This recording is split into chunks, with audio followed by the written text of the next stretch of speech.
लक्ष्मीनाथसमारम्भां नादयामुनमध्यमाम् अस्मदाचार्यपर्यन्तां वन्दे गुरुपरम्परां यतिराजाय विद्महे श्रीभाष्यकाराय धीमहि तन्नो रामानुजार्य प्रचोदयात् ஆழ்வார்கள் திருவடிகளே சரணம் எம்பெருமானார் திருவடிகளே சரணம் ஜீய திருவடிகளே சரணம் यो नित्यमच्युतपदाम्बुजयुग्मरुक्म व्यामोगदस्तदितरानतृणायमेने अस्मद्गुरोर्भगवतोऽस्य दैकसिन्धो रामानुजस्य शरणं शरणं प्रपद्ये நீரார் கடலும் நிலமும் முழுதுண்டு ஏலார் ஆலமிழுந்தலின் மேல் துயிலந்தாய் சீரார் திருவேங்கடமாமலை மேயாராம் உதயடியேர் கருளாயே.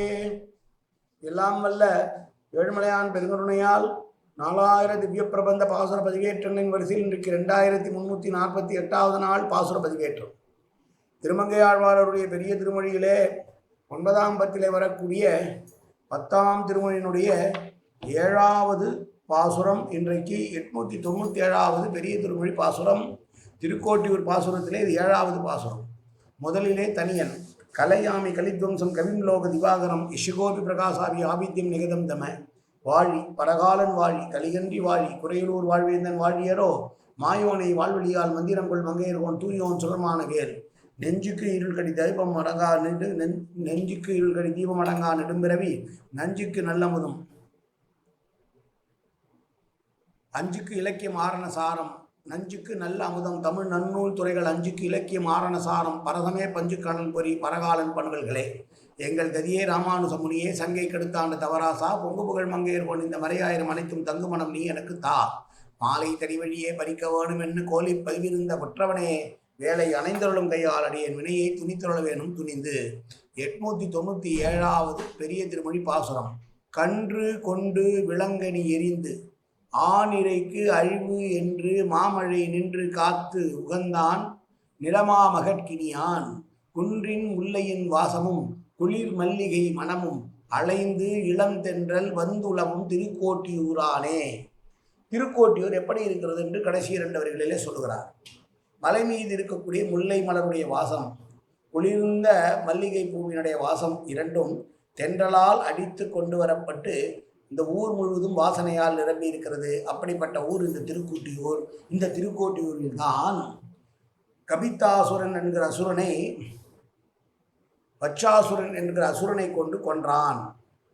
விளாங்கனி ரூபத்தில் விலங்கனி மரம் போல இருந்த கபித்தாசுரன், கன்று உருவிலே வந்த வக்ஷாசுரன், இருவரையும் ஒரே நேரத்தில் கொல்ல வேண்டும் என்று தீர்மானிக்கிறான் கண்ணன். எனவே கன்றுருவில் வந்த அசுரனை கொண்டு விலங்கனி மரம் மீது மரமாயிருப்பது போல் இருக்கக்கூடிய விலங்கனி மரத்தின் மீது மரமாக இருக்கக்கூடிய அந்த அசுரன் மீது எரிய ஒரு நேரத்திலே அந்த இருவரும் மரித்து போகிறார்கள். ஆனிரிக்கு அழிவு என்று தன்னுடைய மாடுகளும் கன்றுகளும் நந்தகோகுலத்தில் இருக்கக்கூடிய புல் பூண்டு உட்பவை அழியக்கூடாது என்கிற காரணத்தால் இந்திரனுடைய பெருமழையை 7 நாள் அவன் பெய்த பெருமழையை தடுத்து நிறுத்த அங்கிருக்கிற குன்றமான கோவர்தனகிரியை தூக்கி காத்தருளியவன். மகாபாரத போரை நடத்தி பாவிகள் எல்லாம் ஒரு சேர கொண்டு குவித்தவன். அதனால் பூமி மகளுடைய பாரம் குறைய அவளுக்குரிய மிகுந்த இன்பத்தை தரக்கூடியவனாக அவளுடைய மனதிற்கு இனியவனாக பூமி விராட்டினுடைய மணவாளனாக மாறியவன். அப்படிப்பட்ட கண்ணன் இங்கே மலை மீது இருக்கிற முல்லை மலருடைய வாசத்தோடு சேர்ந்து குளிர்ந்த மல்லிகையினுடைய வாசமும் இணைந்து தென்றலிலே அடித்து வரப்படுகிற திருக்கோட்டூரில் உறைந்திருக்கிறான் என்று சொன்ன பாசுரம் இந்த பாசுரம். முதலடியிலே அழிவு என்று என்ற பாடத்தை காட்டிலும் அழிவு அன்று என்று வந்த பாடம் நன்றாக இருக்கும் என்று ஆச்சாரியர்கள் கருதுகிறார்கள். காரணம் விளக்கம் சொல்வதற்கு அது பொருத்தமாக இருக்கிறது. பசுக்களுக்கு அழிவு வரும் என்று அறிந்து இவன் குன்றத்தை எடுத்து காத்தான் என்று சொல்கிறார்கள். அழிவு அன்று என்றால் கேடு நடந்த காலத்தில் என்று அர்த்தம். அழியன்று என்பதை காட்டிலும் அழிவு அன்று என்று சொன்னால் அழிவன்று என்றால் அதற்கு பசுக்கூட்டத்திற்கும் அங்கு இருக்கக்கூடிய யாதவர்களுக்கும் இடர் நேர்ந்த போது அந்த இடரிலிருந்து எந்த இடர்? இந்திரனால் வைவிக்கப்பட்ட மழை என்கிற பெரிய இடர். அந்த இடரிலிருந்து அவர்களை காத்தவன் எம்பெருமான். அவனே பாரத போர் நடத்தி பல்லாயிரக்கணக்கானவரை பாவிகளை மறிக்க வைத்தான். அதனால் பூமி பிராட்டினுடைய பாரம் குறைந்ததனால் பூமி பிராட்டினுடைய இஷ்ட மணவாளனாக அவளுக்கு மிகவும் உகந்தவனாக ஆனான் என்று சொல்லி, அப்படிப்பட்டவன் இருக்கிற ஊர் திருக்கோட்டியூர் என்று சொன்ன அற்புதமான பாசுரம் இந்த 7வது பாசுரம். மீண்டும் ஒருவரை திருக்கோட்டியூருடைய 7வது பாசுரத்தை சேவிக்கலாம். கன்று கொண்டு விலங்கினி எரிந்து ஆண் இறைக்கு அழிவு என்று மாமழை நின்று காத்து உகந்தான் நிலமா மகட்கினியான் குன்றின் முல்லையின் வாசமும் பொன்னின் மல்லிகை மனமும் அலைந்து இளந்தென்றல் வந்துலவும் திருக்கோட்டியூரானே காயேன வாச்சா மனசேந்திரியர்வா அப்யாப்தனாவா பிரகதே சுபாவாது கரோமியத்த சகலம் பரஸ்மி ஸ்ரீமன் நாராயணாயேதி சமர்ப்பயாமி. உடலாலும் உள்ளத்தாலும் வாக்காலும் சகலவிதமான பாவங்களும் தோஷங்களும் நிறைந்ததாக உலகத்துடைய இயல்பிருந்த போதிலும் அடியேன் செய்கிற நல்வினையோ தீங்கினையோ அத்தனையும் உன்னுடைய கமலமலர் பாதங்களில் சமர்ப்பிக்கிறேன் கண்ணா.